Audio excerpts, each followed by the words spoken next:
À votre service cette semaine, nous recevons Madame René-Claude Laroche du Centre de prévention suicide ainsi que Monsieur Patrice Desgagnés de la Fondation Prévention Suicide Charlevoix.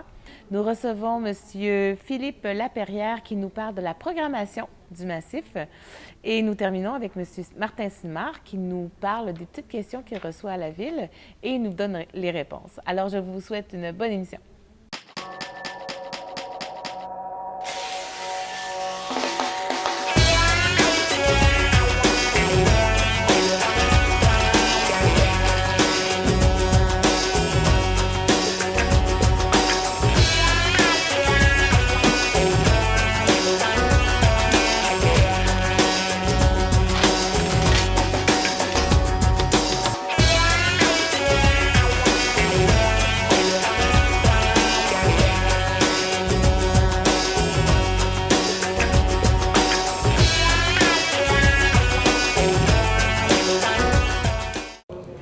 Monsieur Patrice Desgagnés, président de la Fondation de prévention suicide. Exact. C'est bien ça. Et René-Claude Laroche, qui est, elle, coordonnatrice du Centre de prévention suicide. Alors là, je n'ai pas mêlé les titres et tout ça. Non, tout est bon. Mais là, on vient de parler de deux choses qui contiennent prévention suicide Charlevoix. C'est un exercice de diction. Alors, mais il y a une fondation et un organisme communautaire. Voilà. On peut-tu faire la différence entre les deux? Peut-être Monsieur Desgagnés. Ben, la différence entre les deux, c'est que la Fondation a vu le jour en 2000. C'est M. Martial Duchesne et sa conjointe, Mme Gagnon, Jacqueline, qui ont parti la Fondation suite au décès de leur fils qui était policier à la Ville de Québec. Ça a été parti en 2000, avec leur famille aussi, et les policiers de la Ville de Québec qui participaient à faire... Dans le fond, la Fondation fait une activité annuellement, c'est un tournoi de golf qui se tient au club de golf de Baie-Saint-Paul à tous les ans. On fait ça au début septembre là, on essaie de fitter proche de la semaine de la prévention du suicide. Oui. Au bout de 10 ans, M. Martial a demandé à moi, qui est représentant de Promutuel, qui est là depuis le début, de voir, puis Patrice Tremblay de Aubé-Anctil-Pichette, voir si on voulait prendre la relève, puis que lui, ben, il y avait quand même... Puis ça remémorait tous les ans le décès de leur fils, fait qu'ils voulaient un petit peu tasser. La fondation s'appelait, avant ça, Fondation Steve Duchesne. En 2010, M. Martial nous a demandé si on voulait changer de nom, d'où on a pris le nom de Fondation Prévention Suicide Charlevoix, qui continue toujours dans la même vocation, c'est d'apporter des sous au Centre de prévention suicide pour les aider dans la cause. Okay. Je pense que la cause est noble. Très noble. Alors là, il y a un tournoi de golf qui se fait depuis 14 ans, si je ne me trompe pas. Et il y a lieu le 12 septembre passé, c'est ça? C'est ça. Il y a eu lieu vendredi passé. Il va y avoir une 15e édition l'an prochain, le 11 septembre, le lendemain de la journée mondiale de prévention du suicide. Et c'est sûr que pour la 15e édition, on aimerait avoir... Là, cette année, on était 71 golfeurs. Ça a permis quand même de faire un don de 6 500 $ au Centre de prévention suicide pour les aider dans leur fonctionnement. On aimerait que la 15e édition, ben, comme je disais là, lors du discours de fermeture du tournoi, si chaque personne amène une personne, ben, au lieu d'être 71, ben, on soit 140, 144. Tout à fait. C'est le fun qu'on en parle et qu'on revienne parce que je me dis déjà, ça prépare pour l'an prochain. Puis je dirais, bien, finalement, puis j'ai entendu dire que c'était vraiment agréable, c'était une super de belle journée. Oui. Alors, pour les gens qui aiment le golf, mais peut-être les gens aussi comme moi qui connaissent pas vraiment le golf, hein? On peut aller rire de nous sur un terrain de golf, mais contribuer, comme vous dites, à une noble cause. Exact. Ouais, c'est un petit tournoi de golf, là, c'est friendly, c'est short, il n'y a pas de gros souper qui suit le tournoi de golf. C'est un shotgun à 9 h le matin, suivi de hot dogs, chips, des petites galettes des madames qui font ça. Puis c'est vraiment. Puis à 4 h de l'après-midi, c'est quand même un vendredi, le monde peut retourner chez eux. Puis ce qui fait que c'est friendly puis que c'est pas trop compliqué non plus. Oui. Je peux parler aussi des membres qui sont avec moi au sein de la Fondation. On a parlé tantôt de Patrice Tremblay de Aubé-Anctil-Pichette qui est avec moi. J'ai Jean-François Dufour qui est de Service financier Dufour qui est avec moi. J'ai Mme Morin de Aubé-Anctil-Pichette qui est là aussi. Et puis une autre personne là, d'une firme de notaire, là, la fille à Patrice, là, qui va probablement siéger avec nous au conseil. OK, alors vous êtes une belle petite gang, finalement, pour cette cause-là. C'est vrai. Et justement, on parlait du tournoi de golf, que vous avez parlé de la journée de prévention suicide. Ouais. René-Claude, qu'est-ce qui s'est passé pour cette... Ben là, c'est comme tout ensemble, hein? Fait qu'on en entend parler beaucoup. Bien, souvent, c'est ça. Beaucoup, pas assez, par exemple. Comme le tournoi de golf concorde aussi avec la journée mondiale, bien, ça devient un tout. Donc, une de nos activités, évidemment, ça devient notre participation au tournoi de golf, où on reprend le même message. Cette année, c'était le thème mondial. Je ne vous dirai pas parce qu'il est en anglais, puis mon anglais n'est pas assez bon. Essaye! Non, mais par contre, au Québec, l'EQPS reprend la thématique et c'était la prévention du suicide, le Québec se connecte. Se connecter dans le sens où, évidemment, pour prévenir le suicide, il faut se connecter ensemble, donc que tous les acteurs de la prévention du suicide travaillent dans le même sens pour réussir à faire baisser le taux de suicide au Québec, mais évidemment au niveau mondial, puisque la thématique, elle est mondiale. Donc, c'est sûr que c'est un message qui n'est pas nouveau, c'est un message que nous, au Centre de prévention du suicide, on dit régulièrement. Par contre, bien, ça devient une occasion, une opportunité pour nous de répéter ce message-là, l'importance du message, l'importance de prendre en considération toute verbalisation suicidaire. Donc, se connecter, c'est travailler ensemble, mais si aussi on côtoie une personne qui est en détresse, qu'on a des doutes, bien, c'est d'aller valider ces doutes-là. Et puis, si on ne se sent pas à l'aise, bien, évidemment, nous, au centre, la Fondation est là pour nous amener des sous. Nous, au centre, on est là pour aider les personnes qui sont en détresse, mais aussi leurs proches. Donc, voilà. Et nous, ce qu'on a fait, on a repris la thématique, le Québec se connecte, mais aussi via les réseaux sociaux. Je pense que de plus en plus, les gens utilisent les réseaux sociaux, mais c'est une façon de se connecter entre eux et il commence à y avoir des études comme quoi il y a des effets bénéfiques de se réseauter. Il y en a qui pensent que non, mais il y a effectivement, ça apporterait des effets bénéfiques et il y a un certain réseau. Il est virtuel, on s'entend, il n'est pas mais il y a des bons côtés. Par contre, de plus en plus de gens vont utiliser les réseaux sociaux pour manifester leur intention suicidaire. Et les gens, parce que c'est sur un réseau social, on dirait qu'ils sont comme impuissants, ne savent pas trop, est-ce que je dois intervenir, est-ce que je prends ça au sérieux? Nous, ce qu'on dit, c'est tout simple, c'est une verbalisation suicidaire. Donc, c'est juste un moyen de communication qui est différent. Donc, notre message est le même, c'est de rappeler aux gens que si on voit sur Facebook quelqu'un qui a mis un message à connotation suicidaire, mais c'est d'aller valider auprès de la personne, idéalement en privé. Hein? Mm-hmm. On ne fait pas ça sur les murs qui est lisible par tous. D'aller valider. Et souvent, ce qu'on se fait dire, parce que les gens nous appellent de plus en plus, bon, j'ai vu telle affaire, je ne sais pas trop quoi faire avec ça.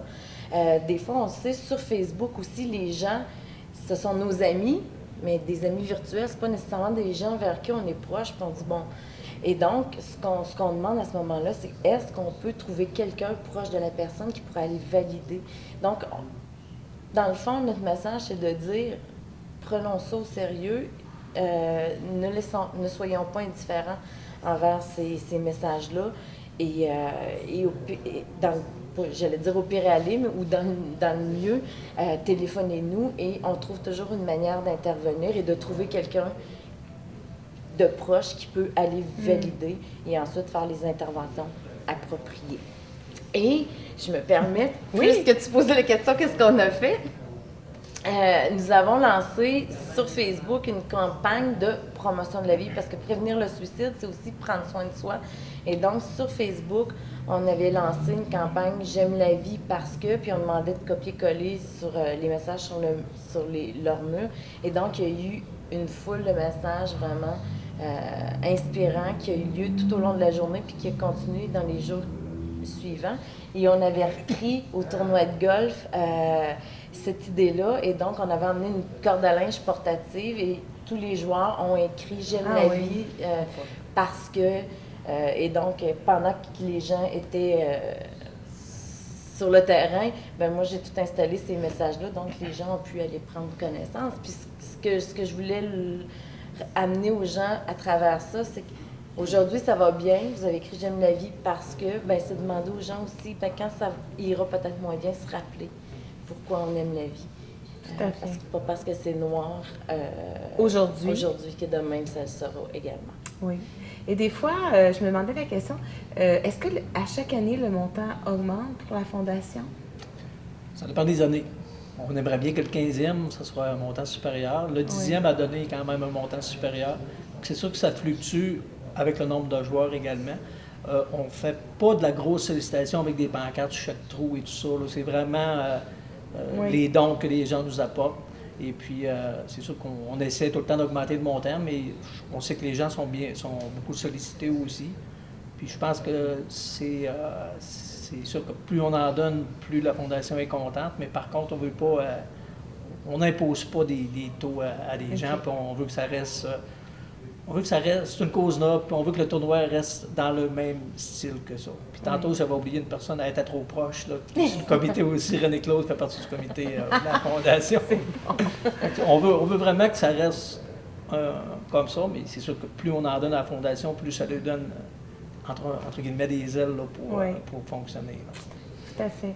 Et là, je me dis, on en parle, mais c'est parce que c'est pour préparer pour l'an prochain. Je me dis, il faut qu'il y ait plein de monde puis qu'il y ait plein de sous qui rentrent finalement. Pour des fois, tu sais, pas avoir l'impression de ramer dans le vide. Hein? On peut avoir cette impression-là. Alors, René-Claude, juste nous rappeler les heures d'ouverture et le numéro de téléphone.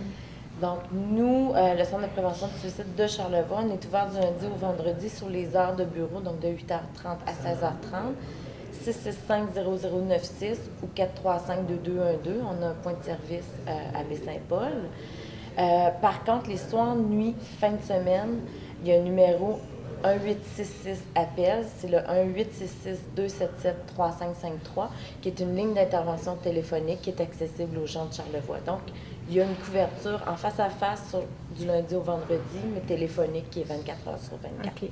Et si je veux faire un don à la Fondation? Vous pouvez.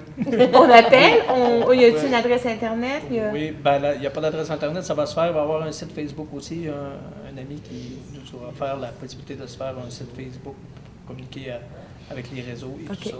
Mais vous pouvez communiquer avec Patrice Desgagnés, il n'y a pas de problème. Au 418-240-5592, à l'année, on va ramasser les dons, puis il n'y a pas de problème.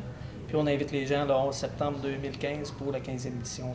Vous viendrez nous en parler avant, cette fois-là. Ah oui, pas de problème. Et M. Desgagnés, merci beaucoup, puis merci de votre implication. Puis René-Claude, merci, puis on se dit à bientôt. À bientôt.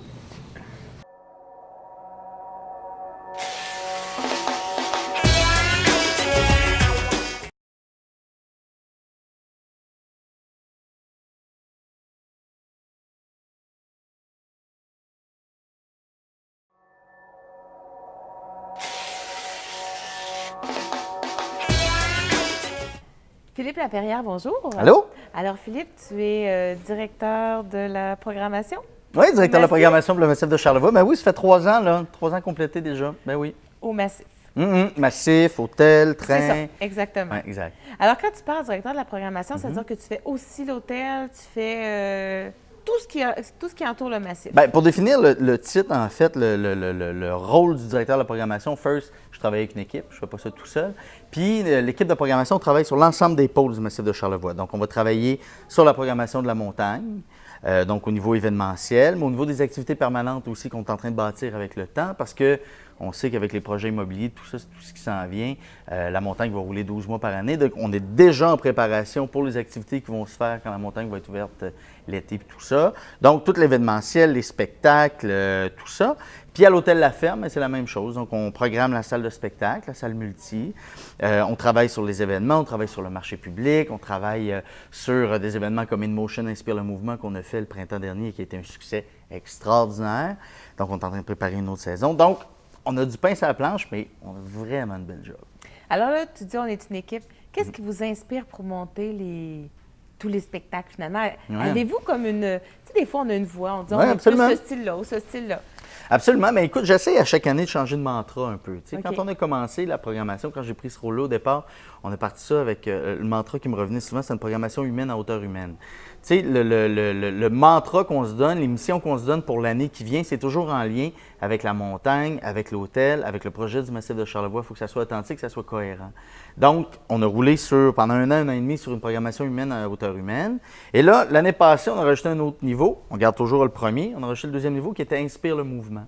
Donc, au Massif de Charlevoix, c'est une destination de sport, multisport, on a la luge, le ski, la raquette, à l'hôtel, le patin, tout ça. Donc, cette année, c'est Inspire le mouvement. Donc, on rajoute à chaque année une tranche comme ça. Fait que je te dirais que dans 5 ans, mais écoute, on va voir ça, fait de mantra. On va bouger, on va être humain. Exact, c'est ça, c'est ça. Ouais. Alors là, il y a une belle programmation qui s'en vient. Super content. Notre 3e saison à la salle multi. Je te dirais qu'on est allé de manière un peu exploratoire. Tu sais, bâtir une salle de spectacle d'une région comme ici, c'est pas nécessairement évident de créer les habitudes de consommation culturelle. Il faut travailler fort parce que, malgré le fait qu'on avait une salle extraordinaire et qu'on l'a encore et toujours, avec qui on travaille, le domaine Forgette, d'avoir ça dans sa cour ici, il faut développer les réflexes chez les habitants, chez les gens de la place. On y arrive tranquillement, il faut être patient, il faut faire preuve de persévérance. Puis il faut prendre des risques aussi, il faut surprendre les gens. T'sais. Fait qu'on a une belle programmation qu'on vient de lancer aujourd'hui. On commence ça avec Valérie Carpentier, qui a gagné la voix, en coproduction avec le domaine Forgette. Très, très content d'avoir Valérie parmi nous. Sa tournée roule au Québec partout, c'est extraordinaire, c'est un succès. Donc, on espère que les gens vont venir voir le spectacle. Ensuite de ça, on a Claude Pelgag, le 10 octobre, qui va venir nous voir. Claude Pelgag, présentement, c'est le Talk of the Town au Québec. C'est une expression qu'on dit, c'est elle est sur tous les lèvres. 6 nominations au prochain gala de la disque. C'est vraiment une personne des chansons à texte, audacieuse, qui prend des risques, qui sort vraiment de ce qu'on connaît en chanson. Vraiment tripante à voir en spectacle. Fait que ça, c'est dans le cadre des concerts dans ma grange, les shows dans ma grange. En fait, concert formule intime, d'artistes moins connus qu'on veut faire découvrir au public. Sérieusement, il faut que les gens viennent voir ça. C'est un show extraordinaire. C'est Dave Saint-Pierre, en fait, un chorégraphe de danse, qui a fait la mise en scène de son spectacle. C'est vraiment très bon. Ensuite de ça, bien, je vais lancer en vrac. Je n'en sais pas nécessairement toutes les dates, parce que tout se retrouve sur le site du Massif, le Massif de Charlevoix événement. Mais on va avoir le Festival de films de ski IF3, qui présentement est en cours à Montréal. C'est un festival qui est en train vraiment de prendre du galon au niveau international. Il y a une représentation dans l'Ouest canadien, il y a une représentation à Tokyo. C'est vraiment les meilleurs films de ski, je vous dirais, out of bounds, c'est-à-dire en dehors des centres de ski qui sont présentés là. Donc, on a la chance d'avoir une représentation de ça chez nous. On va avoir le Festival du film de Banff. Ça, pour une 3e année, c'est un incontournable, on n'a pas le choix. On est très chanceux, ils nous ont rajouté dans leur parcours. Puis d'année en année, écoute, la demande est longue. Tu avais de faire une 2e représentation tellement que le monde vienne voir ce show-là. C'est vraiment excellent. Ensuite, on va avoir de l'humour François Bellefeuille. On va avoir Marc Hervieux qui vient faire ses chants de Noël. Ça va être vraiment excellent. On va avoir aussi Kevin Parent. Ça, je suis vraiment content. Ouais, ça, là, c'est très cool. Kevin va venir nous présenter son nouveau spectacle, son dernier album, qui est comme au hit des palmarès présentement dans les radios. Une formule assez intime. Fait que ça, c'est vraiment le fun qu'on a la chance de l'avoir dans notre salle de spectacle. Puis on va avoir aussi Isabelle Boulay. Fait que je pense que c'est une très, très belle programmation qu'on offre cette année aux gens de Baie-Saint-Paul. Moi, le message que j'ai envie d'envoyer aux gens de la région, c'est appropriez-vous cette salle-là. Oui. Venez la voir parce que c'est une chance d'avoir une salle. La culture, présentement, vit des moments qui sont assez difficiles au Québec. Il faut la préserver. On peut le voir avec le Festif présentement. Le Festif fait un travail extraordinaire à Baie-Saint-Paul. Au départ, un petit festival qui essayait avec du monde qui voulait beaucoup. Et là, le feu est en train de prendre. Puis ça, c'est positif quand je dis ça. C'est que partout au Québec, les projecteurs sont sur le Festif. Tu sais, nous, on travaille avec le Festif. On a fait un événement cet été, une nouvelle série de concerts qu'on a lancée qui s'appelle les concerts sur la braise. Ouais. Extraordinaire. C'est un flash que j'avais eu que je voulais faire à la montagne, à la base. Puis finalement, on a bâti le pit à feu en arrière de l'hôtel. On a eu un show secret, Louis-Jean Cormier, qui est descendu du grand stage, qui s'est emmené à l'hôtel. Il y avait juste 60 billets laissés-passer disponibles. Exactement, ça crée des jaloux, mais on voulait ça. On veut faire parler de la place. Mais cet événement-là, Louis-Jean Cormier en concert sur la braise, formule acoustique, là, le minimum d'amplificateurs puis de son, là, ben, c'est un des 10 plus beaux événements de tous les festivals au Québec cette année. Fait que, tu sais, on fait des trucs, on travaille avec les gens de la région, on travaille fort, on essaie des trucs, des fois ça marche pas, on prend des risques constamment, on va toujours se challenger. Puis en parlant du festival, ben, le festival, il vient chez nous cette année. Les cabarets du festival vont être présentés chez nous. Donc, cette espèce de concours où est-ce qu'ils prennent des chanteurs, des musiciens amateurs d'un peu partout au Québec, on va se présenter chez nous. On fait 3 soirées plus la finale. Donc, ça, on est bien, bien, bien contents.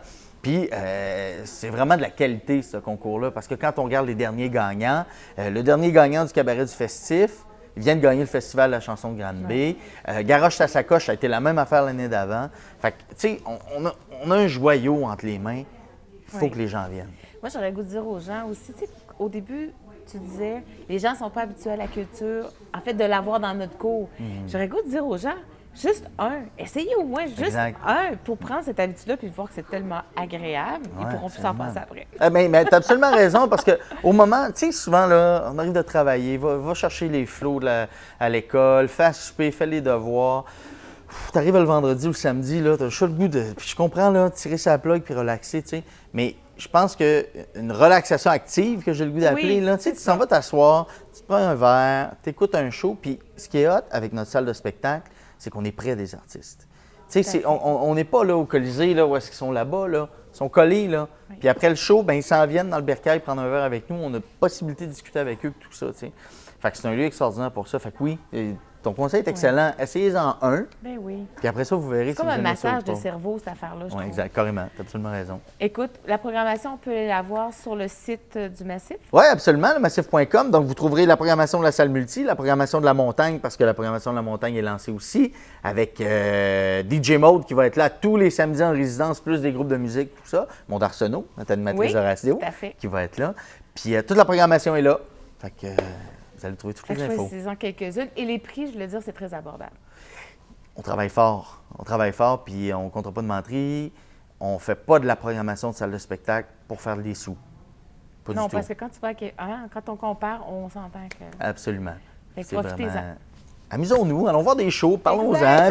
Puis si les gens, là, ils ont des propositions puis ils veulent voir des shows, là, c'est pas compliqué. Programmation à commercialemassif.com. Programmation à commercialemassif.com. Envoyez-nous les suggestions. Qu'est-ce que vous aimeriez voir chez vous à Baie-Saint-Paul? Puis vous êtes ouvert à toutes les suggestions. Ah, on est ouvert, on est ouvert. On va essayer de faire des affaires. Exact. Eh bien, Philippe, merci beaucoup. Bien, merci. On se dit à bientôt. À bientôt.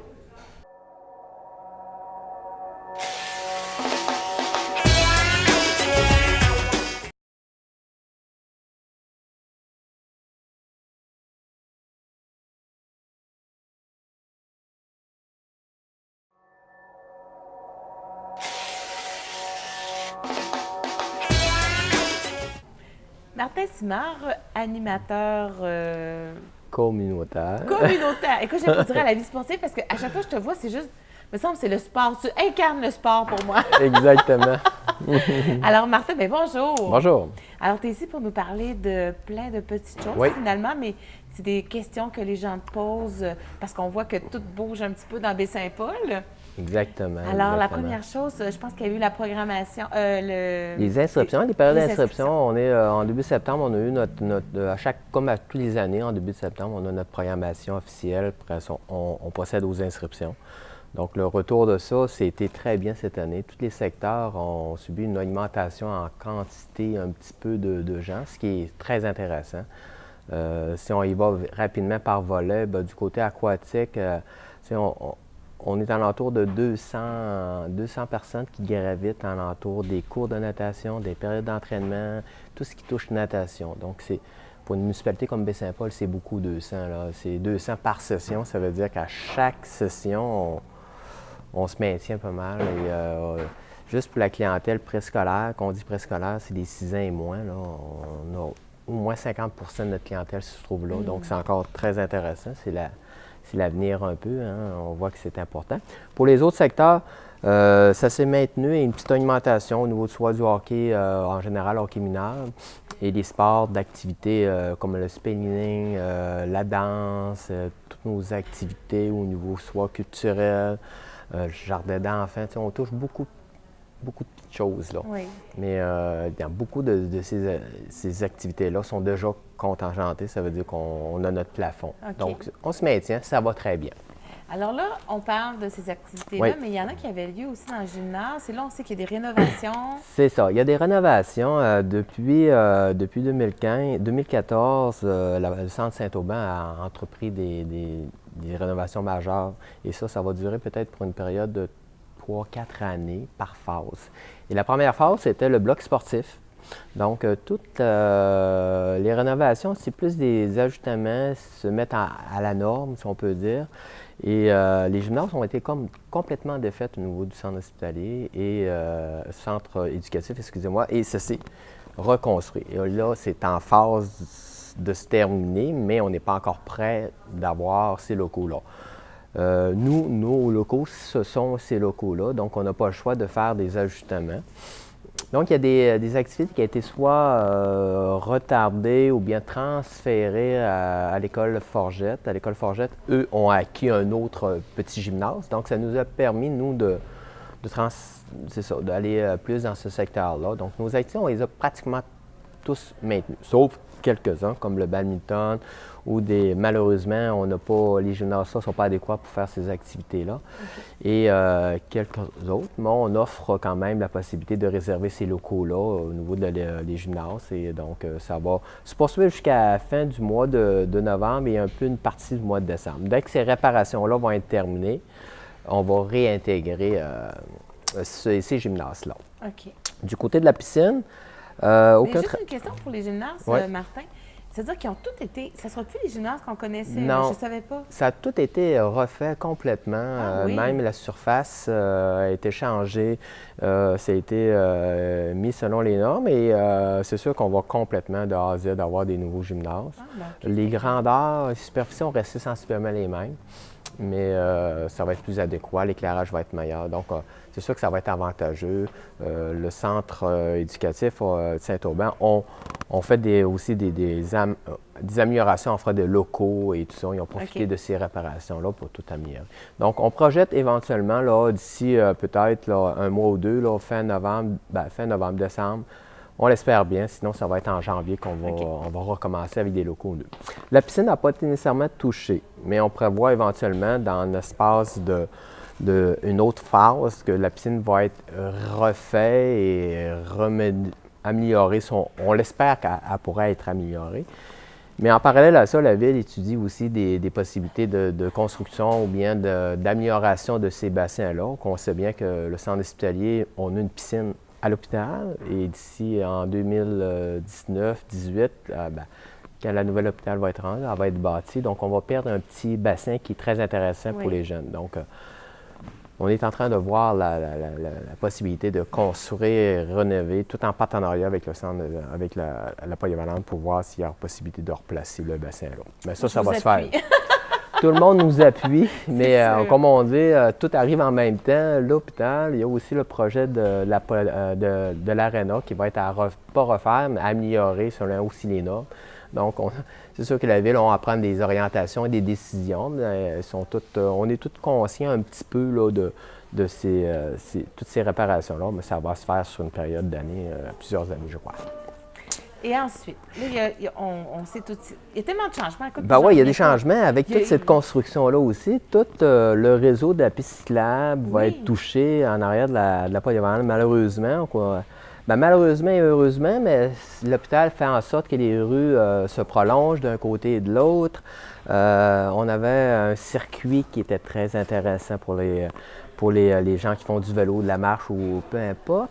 On doit réajuster ça. Donc, nous autres, on s'est efforcé de garder un réseau central où éventuellement que les gens vont pouvoir faire le tour de la polyvalente plus l'accès sur les terrains sportifs sans nécessairement couper des artères qui sont importantes. Donc, notre idée était de garder ça comme celle-là, mais il va y avoir des modifications qui vont faire en sorte que ça va diminuer un petit peu. On a une pièce, nous autres, d'environ de 2,1 km. Donc, avec toutes les réparations, ça va tomber peut-être à 1,7 km. Okay.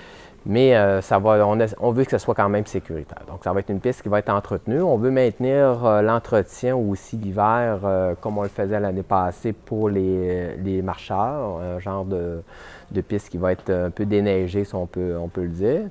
Du côté de ski de fond, on est en l'étude, on va voir. C'est sûr que malheureusement, on ne peut pas aller dans les champs qui sont l'autre côté, où les rues vont se déboucher à gauche et à droite, soit vers la route 138 ou bien l'autre. Donc, ça nous limite au terrain de la polyvalente. Donc, c'est sûr que c'est pas énorme.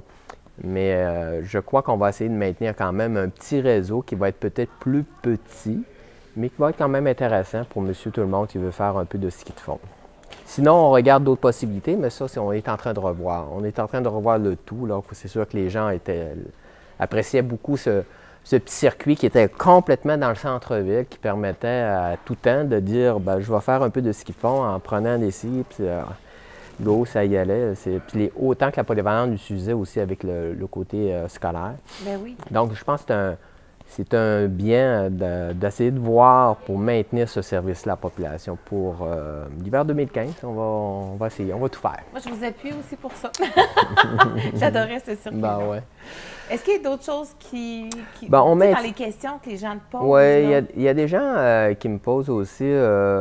On maintient toujours une programmation d'activités un peu, soit de tournois. Donc, les tournois de hockey vont revenir comme depuis plusieurs années. On n'a pas décidé de canceller des tournois. Donc, on a une série de tournois qu'on organise en collaboration soit avec le hockey mineur ou bien la ville comme telle au niveau du hockey adulte.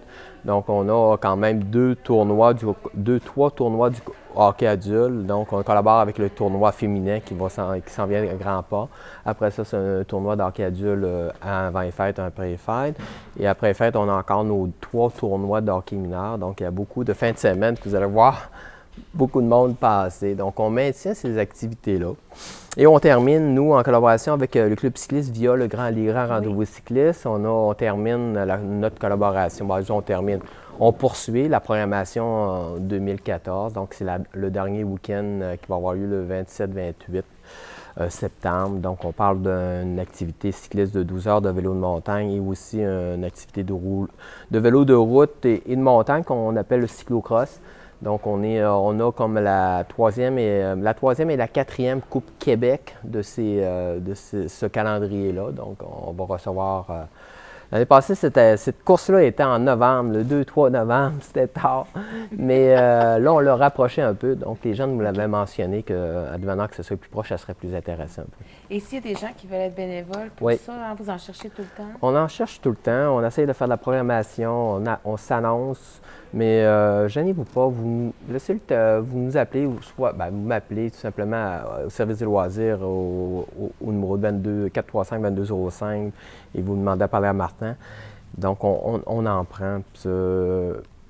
Ayez pas peur que bien souvent, nos bénévoles, ils ne veulent pas être nécessairement vraiment avoir des tâches stressantes. On respecte tout chacun dans toute leur jour. Puis juste le fait d'avoir un peu de temps à consacrer à une activité comme ça, c'est grandement important. À cause d'année en année, on est toujours obligé un petit peu d'engager plus que d'avoir des bénévoles.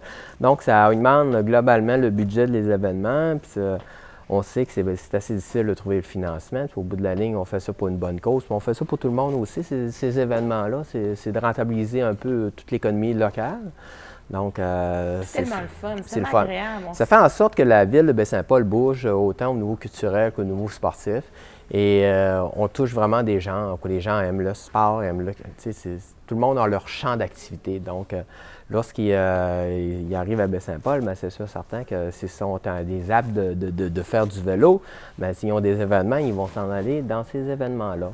Et c'est pour ça qu'on essaye de toucher tout ça. Puis, là, je vois, hier, je regardais encore plein de monde qui court. Avant, on en voyait moins. Les gens sont de plus en plus actifs.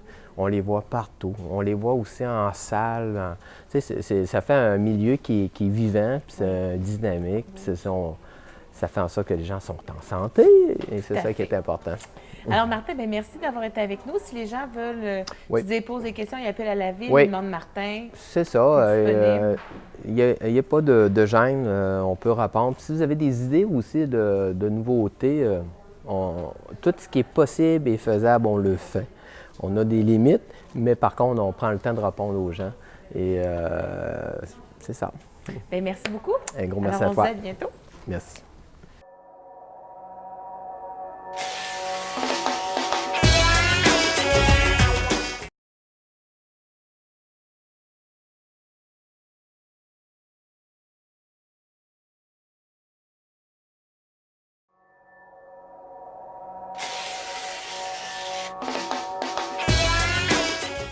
Merci aux invités d'avoir été avec nous pour cette émission. Si vous voulez vous aussi vous joindre à nous, vous pouvez nous contacter au 88 435 5134 ou par Internet à tvco@charlevoix.net.